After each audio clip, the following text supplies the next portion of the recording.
आज चाहिँ एकदमै अनौठो घटना नेपालमा घटेको छ।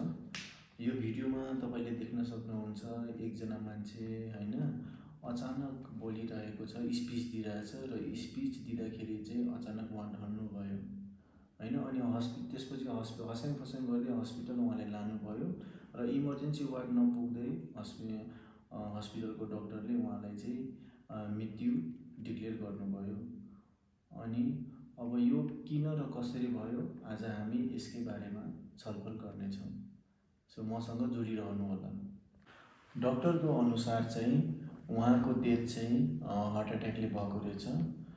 अनि यो चाहिँ किन भएको रहेछ यो यसकै बारेमा आज हामी जान्नेछौँ। अब उहाँको उमेर चाहिँ खासमा उहाँको नाम चाहिँ कमल गौतम अनि उहाँको उमेर चाहिँ 65 वर्ष। अब 65 वर्ष उमेर कटिसकेपछि पक्कै उहाँको अब कुनै प्रेसरको समस्या होला। अब हार्ट एट्याकको मुख्य कारणहरू हुनु भनेको अब हाइपरटेन्सन भयो, स्मोकिङ भयो, अब लिपिड प्रोफाइलहरू एकदम धेरै हाई भएको हैन। अनि कुनै कारणले कोरोनरी आर्टरी हैन जुन चाहिँ हाम्रो मुटुलाई पनि रगतको नली रगत चाहिन्छ रगतको नलीबाट हैन, त्यो रगतको नली केही कारणले ब्लक भएर यस्तो भएको हुन्छ। अनि यस्तो धेरै जसो मान्छेहरूले चाहिँ यसको चाहिँ के हुन्छ अब राम्रोसँग टाइममा उपचार नगराउने, आफ्नो कार्डियाक रिलेटेड स्क्रिनिङहरू नगर्ने हैन। यस्तो नगरिसकेपछि अब बिरामीले त थाहा हुँदैन उहाँको रगतको नली ब्लक भएको छ कि छैन।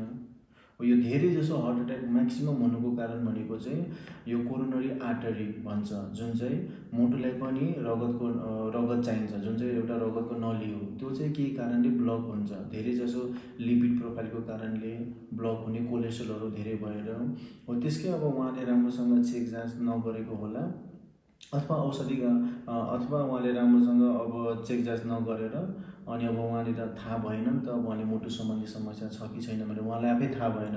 अनि अचानक एक्जर्सन अब हामी बोल्दाखेरि अब अलिकति लोड भयो हैन, धेरै बोल्दाखेरि अनि त्यसको कारणले चाहिँ उहाँले चाहिँ अब पहिले सुरुमा बेहोस हुनुभयो।